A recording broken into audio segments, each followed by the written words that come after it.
Rumah, kembali lagi dengan saya Ratu Rati Rawesi.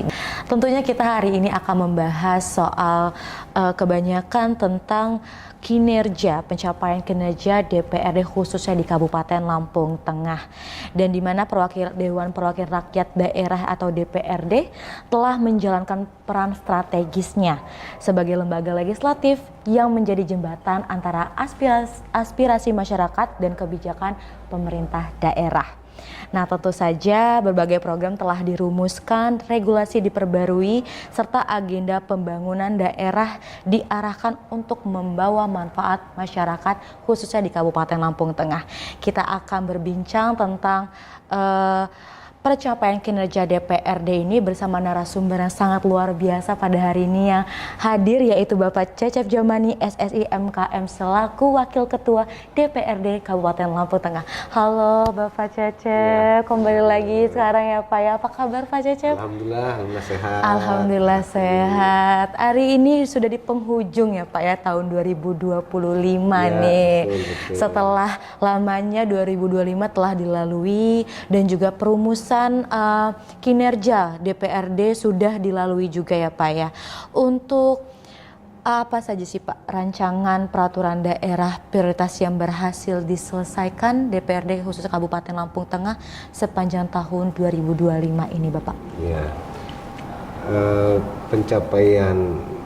penyelesaian Raperda di 2025 ini saya kira cukup bagus ya. Saya lihat kami juga dari fraksi PKB itu kemarin mendorong untuk terbitnya perda tentang pondok pesantren. Itu alhamdulillah sudah diparipurnakan menjelang Hari Santri 22 Oktober kemarin.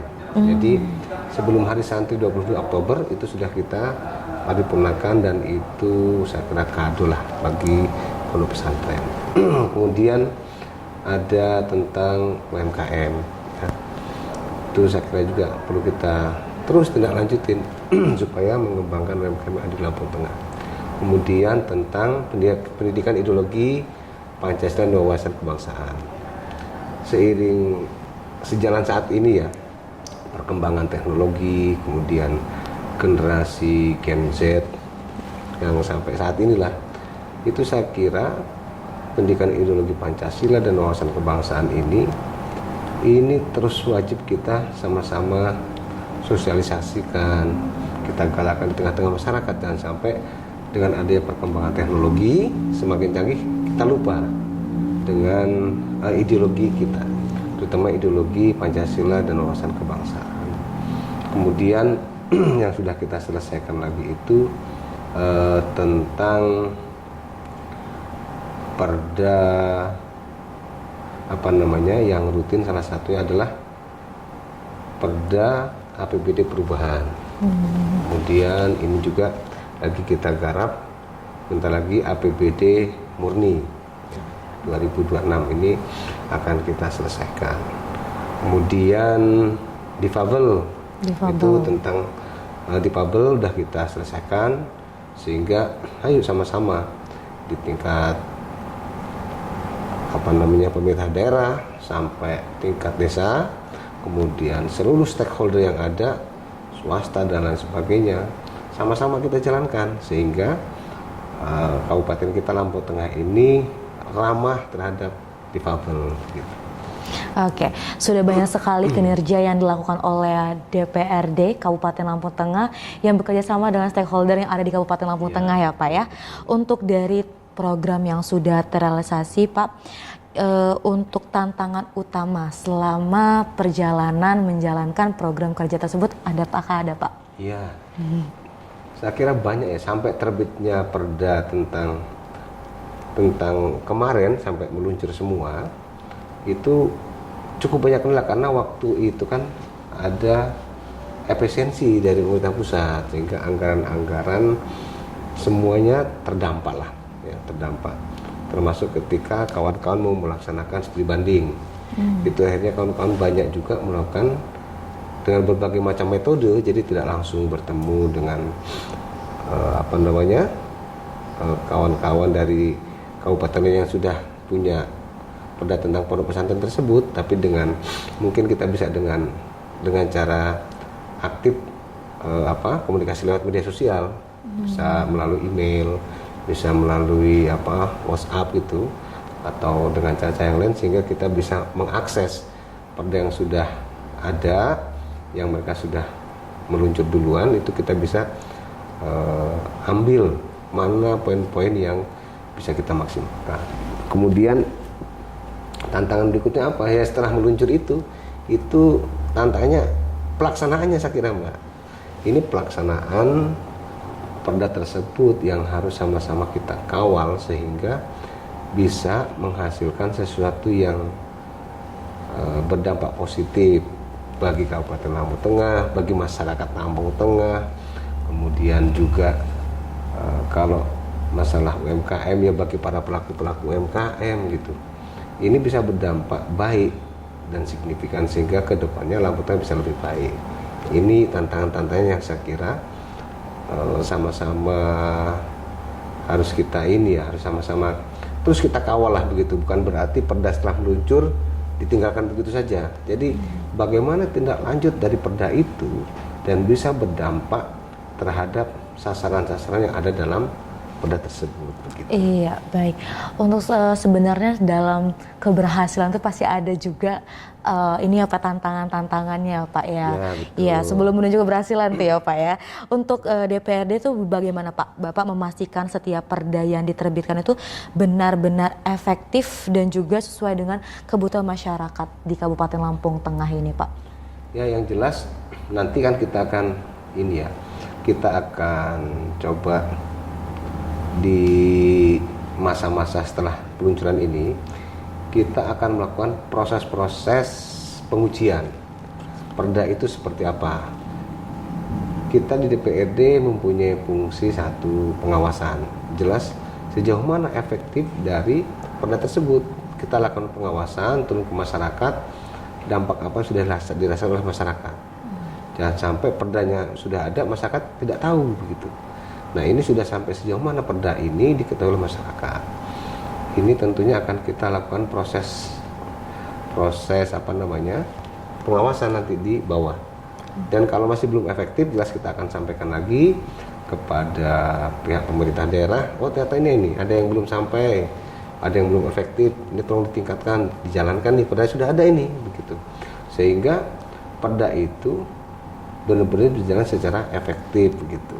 Oke, jadi memang untuk DPRD sudah mengawasi kinerja selama tahun 2025 ini ya Pak ya. Betul. Tentunya bekerja sama dengan stakeholder dan juga pemerintah daerah di Kabupaten betul. Lampung Tengah gitu. Jadi untuk masyarakat Kabupaten Lampung Tengah terus update juga ya Pak, karena sekarang media sosial sudah banyak bisa diakses betul. gitu. Jadi jangan sampai ketinggalan info ya Pak ya.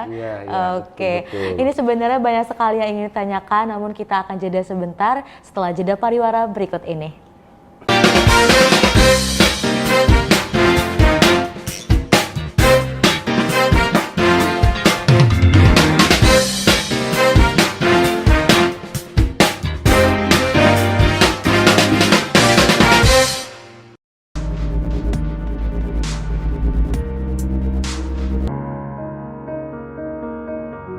Kondisinya ini menyentuh banyak orang di dunia yang membuatnya disebut sebagai basketball girl.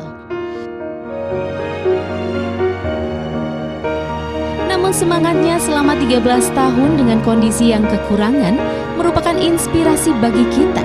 Bagaimana sebuah kekurangan tak perlu membatasi kita dalam meraih mimpi.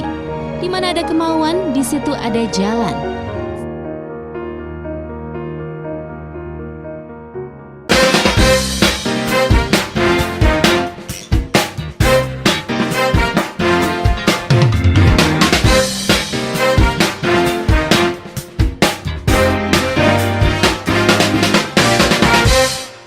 Pemirsa di rumah, kembali lagi dengan saya Ratu Rati Rawesi. Tentunya saya masih bersama dengan narasumber yang sangat luar biasa, yaitu Bapak Cecep. Halo Bapak.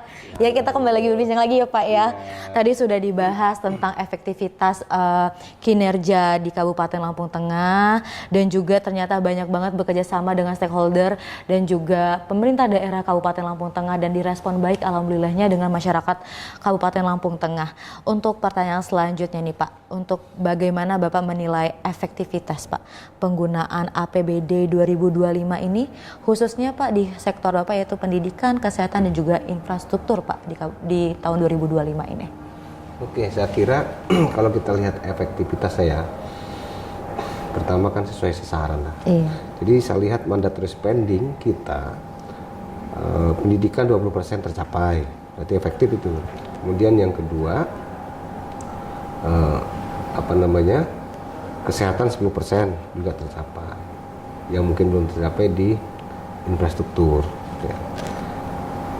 Ini masih terus kita benahin lah untuk infrastruktur ini, karena memang tantangan kita paling banyak di infrastruktur. Kemudian anggaran untuk SDM kita, sumber daya manusia, karena bagaimanapun ketika kita mau maju, ya kita harus majukan juga sumber daya manusianya. Itu sangat menopang terhadap kemajuan Kabupaten Lampung Tengah. Satu, dengan melihat kebutuhan SDM kita, itu pengangkatan tenaga-tenaga P3K sudah dilakukan. Kemudian semua tenaga honorer yang ada di Lampung Tengah, waktu itu sama-sama kita bentuk pansus ya, pansus tenaga honor dan tenaga P3K itu, dan alhamdulillah juga itu di Lampung Tengah saat ini sudah tidak ada lagi tenaga honorer, semuanya sudah diangkat menjadi tenaga P3K paruh waktu begitu. Ya tentunya dengan regulasi-regulasi diatur dari pusat, kita ngikutin regulasi yang ada di pusat begitu. Artinya dari sisi mandatory spending anggaran-anggaran yang wajib ya di bidang pendidikan 20%, kemudian kesehatan 10%, infrastruktur, kemudian SDM ini saya lihat berjalan cukup tepat sasaran lah gitu. Artinya ya efektivitasnya tercapai lah begitu ya. Oke, untuk efektivitas tadi kesehatan pendidikan Pak sudah tercapai, boleh nggak Pak dikasih contoh apa saja sih yang sudah dicapai di bidang kesehatan dan juga pendidikan Pak yang sudah dilakukan di 2025 ini Pak? Ya, kalau untuk kesehatan ya saya lihat UHC kan salah satunya, Universal Health Coverage itu. Jadi BPJS Kesehatan baik yang mandiri maupun yang PBI, penerima bantuan iuran, itu kita sudah tercapai. Itu paling tidak Universal Health Coverage kita sudah tercapai lah, ini kita perlu sama-sama kita jaga. Kemudian untuk fasilitasnya ya, fasilitasnya sendiri kita kan ada di daerah ini ada Demang Sepuluh Raya, RSUD Demang Sepuluh Raya. Kemudian ada puskesmas yang ada di daerah dan puskesmas pembantu ya. Nah inilah sasaran-sasaran yang kita perlu tingkatkan dari infrastruktur, pelayanan ya, karena itu menyangkut pelayanan dasar. Jadi indeks pelayanan masyarakat IPM kita saya lihat itu tercapai begitu. Nah ini berarti kan sudah efektif ketika indeks pelayanan dasar kita IPM kita tercapai. Begitupun yang pendidikan untuk sekolah-sekolah yang sudah sangat tidak layak, itu kan kita melakukan banyak perbaikan di sektor-sektor ruang-ruang kelas, kemudian rehab-rehab, dan juga untuk penambahan sarana seperti laboratorium, kemudian perpustakaan begitu. Nah ada juga mungkin yang beberapa yang sudah teknologi ya digital, sudah ada beberapa yang bisa dilaksanakan begitu. Artinya ada progres terhadap peningkatan di bidang pendidikan ini. Kemudian untuk kebutuhan SDM kita yang ada di Lampung Tengah, SDM ini karena berhubungan juga dengan pelayanan terhadap masyarakat ya. Bagaimana kita mau melayani masyarakat ketika kebutuhan SDM kita tidak terpenuhi? Nah, dengan terpenuhinya SDM kita yang ada di OPD-OPD, kemudian terutama yang OPD-OPD berhubungan dengan pelayanan masyarakat, seperti di Dukcapil, kemudian MPP, Mall Pelayanan Terpadu, itu kan harus terpenuhi. Kemudian kebutuhan akan titik-titik yang seperti puskesmas tadi, kemudian guru ya, di bidang pendidikan, di bidang kesehatan, kemudian dokumen-dokumen itu harus kita penuhi semua. Dan alhamdulillah sudah diangkat menjadi tenaga P3K dan masih P3K per waktu. Ya saya kira setelah bertahap SDM kita ini kita penuhin, habis itu peningkatan kapasitas sumber daya manusianya juga, sehingga kita bisa secara menyeluruh kita bisa meningkatkan seluruh aspek yang ada di Lampung Tengah.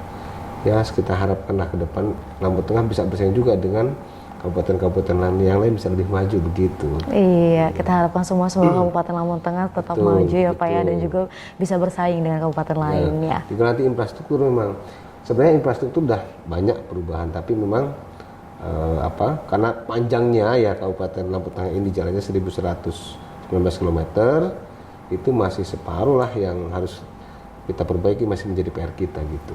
Jadi untuk infrastruktur ini ya Pak, sebenarnya yang masih kendala. Iya, karena saking panjangnya 1119 km ini saat ini setelah dilakukan sampai perubahan ini itu masih di angka 49% jalan yang mantap punya kita ini. Artinya masih ada 51% lagi jalan yang perlu kita benahi, ini masih jadi PR kita lah gitu. Ini memerlukan anggaran besar ini Mbak gitu. Oke, untuk bicara tentang infrastruktur Pak, tentang penganggaran tahun ini dan tahun sebelumnya di tahun 2024, apakah ada perbedaan Pak? Ada, kita jauh lebih besar ya anggaran di tahun 2025 ini daripada 2024. Itu lebih 2 kali lipat Mbak, lebih 2 kali lipat. Nanti kita bisa sama-sama lihat nanti di awal tahun ya, telah selesai semua. Ini kan masih ada bulan November ya, tinggal 2 minggu lagi lah ya, November kemudian Desember.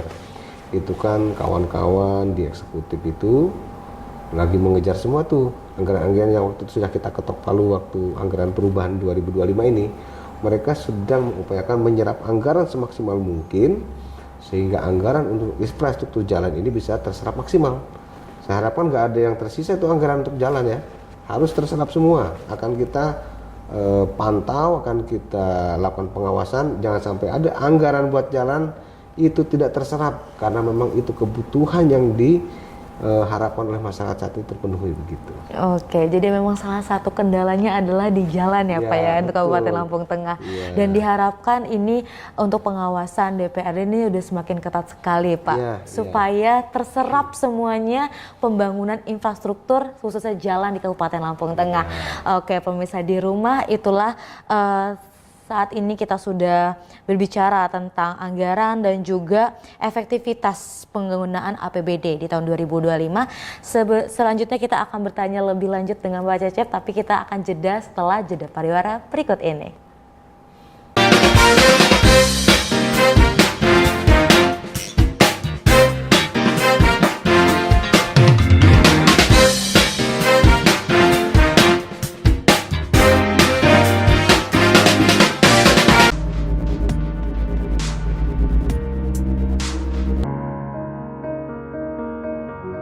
Kondisinya ini menyentuh banyak orang di dunia yang membuatnya disebut sebagai basketball girl. Namun semangatnya selama 13 tahun dengan kondisi yang kekurangan merupakan inspirasi bagi kita. Bagaimana sebuah kekurangan tak perlu membatasi kita dalam meraih mimpi. Di mana ada kemauan, di situ ada jalan.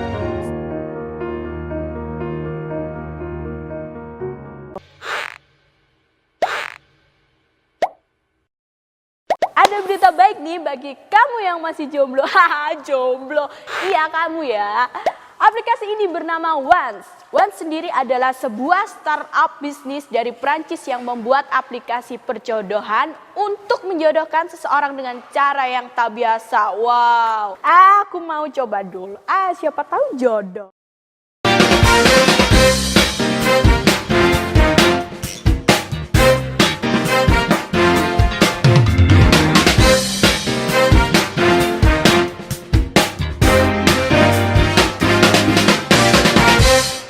Halo pemirsa di rumah, kembali lagi dengan saya Ratu Ratirawesi. Tentunya kita masih bersama dengan narasumber yang sangat luar biasa, yaitu Bapak Cecep. Halo Bapak Cecep. Halo. Kita kembali lagi ya Pak ya. Ya. Kita berbincang-bincang santai, ngobrol-ngobrol santai aja ya Pak ya. Untuk tadi kita sudah berbincang tentang anggaran yang ada di Kabupaten Lampung Tengah untuk menunjang program-program yang dilakukan selama tahun 2025 ini. Tentunya program-program tersebut bisa berhasil didukung oleh stakeholder dan juga pemerintah daerah di Kabupaten Lampung Tengah. Oke, untuk dalam proses penetapan APBD 2026 Pak, apa rekomendasi utama Bapak untuk meningkatkan kualitas belanja daerah khususnya di infrastruktur? Jadi tetap ya, karena kebutuhan kita itu masyarakat, kita turun kemana, menyerap aspirasi ke masyarakat, mereka tetap menyuarakan jalan.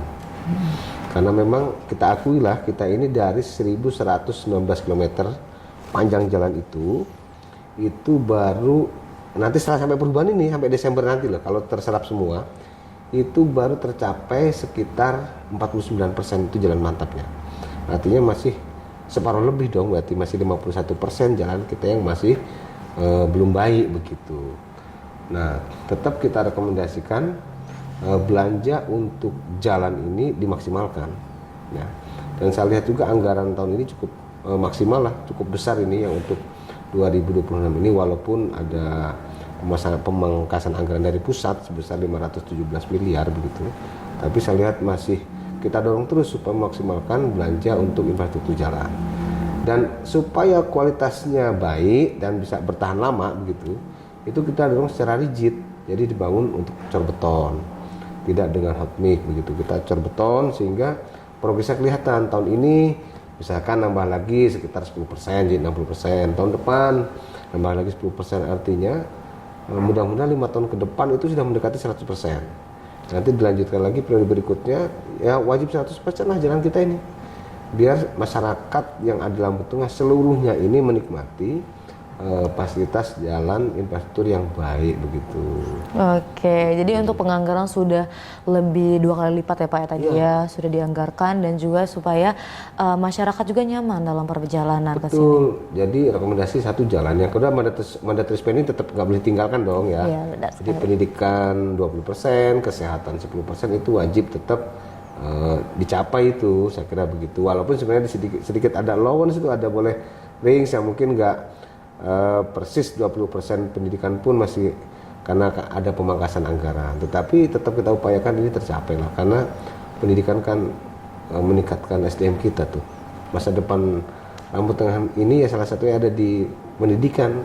Kalau masyarakat kita pendidikannya baik, mudah-mudahan ke depan kita akan semakin baik Lampung Tengah ini begitu. Oke, jadi pondasi utamanya adalah sumber daya manusia itu Sumber sendiri. manusia, betul, Mbak. Iya, untuk memajukan Kabupaten Lampung Tengah Iya, yang tadi bisa iya. bersaing, berharap dengan kabupaten-kabupaten lainnya ya Pak ya.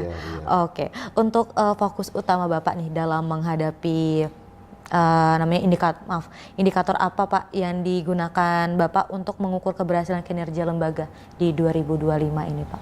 Ya, yang jelas kalau untuk mandatory spending tadi ya, kan ada indeks pelayanan masyarakat. Ya.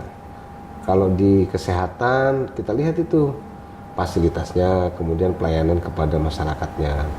Untuk BPJS-nya ya, Universal Health Coverage-nya, PBI-nya sesuai dengan ini nggak sasaran nggak. Jadi penerima bantuan iuran yang ditanggung oleh pemerintah daerah, ya, kemudian disubsidi oleh provinsi, oleh pusat juga yang anggaran dari pusat, itu kita pantau sesuai belum. Kalau ada yang masih belum sesuai, ada tidak tepat sasaran, kita evaluasi. Jadi dari pihak eksekutif, pihak legislatif sama-sama kita lakukan evaluasi. Kita lakukan pengawasan sehingga apa yang saat ini ya harusnya menjadi haknya yang PBI itu bagi yang tidak mampu, ya harus bagi yang tidak mampu. Yang sudah mampu masih ingin mendapatkan fasilitas BPJS gratis begitu. Kemudian pelayanan saat mereka berobat ya, dari mulai sapa, senyum begitu. Jangan sampai melayani masyarakat yang sakit, pasien misalkan datang dengan wajah yang cemberut begitu. Ini kan masyarakat datang ini berobat pengennya sehat. Kalau cemberut nanti tambah sakit masyarakatnya kan. Biar cepat sehat itu seperti apa ya, senyum, disapa gitu. Kita lakukan planning yang terbaik lah. Kemudian kalau untuk pendidikan bagaimana indikatornya? ya paling enggak angka harapan sekolah meningkat, angka lama sekolah meningkat. Ini nanti akan kita lihat nih di 2000, berarti nanti laporan kinerja pertanggungjawaban nanti. Jadi ada LKPJ, nanti ada laporan kinerja pertanggungjawaban dari eksekutif, bupati dan wakil bupati. Kita akan pantau itu bagaimana ya peningkatan angka harapan sekolah, angka lama sekolah yang ada Lampung Tengah ini. Kalau menurun akan kita tegur tuh jelas, eksekutif harus naik dong. Anggaran ada kok begitu, nggak ada alasan lagi angka harapan sekolah, angka lama sekolah kita menurun, harus meningkat dong begitu. Ya, ini akan menjadi tolok ukur kita begitu. Kalau angka lama sekolah kok rendah, angka harapan sekolah juga rendah atau justru menurun, nah ini kita akan lakukan evaluasi dan jelas kita tegurlah OPD terkait di dinas pendidikan. Kenapa bisa terjadi begitu? Tapi harapan kita nanti kita lihat di LKPJ seperti apa indeks untuk pendidikan kita ini. Begitu. Oke, jadi memang sudah ada gambaran ya Pak ya untuk di tahun 2025 ini. Dan untuk Pak Cecep nih, tadi sudah banyak banget kinerja yang dilakukan dan juga sudah didukung dengan APBD yang khususnya di infrastruktur ya Pak ya, sudah meningkat 2 kali lipat ya Pak ya. Ya, oke, jadi memang untuk masyarakat Kabupaten Lampung Tengah ini sama-sama sudah diaspirasikan ya Pak semuanya, keluh-keluhan masyarakat Kabupaten Lampung Tengah.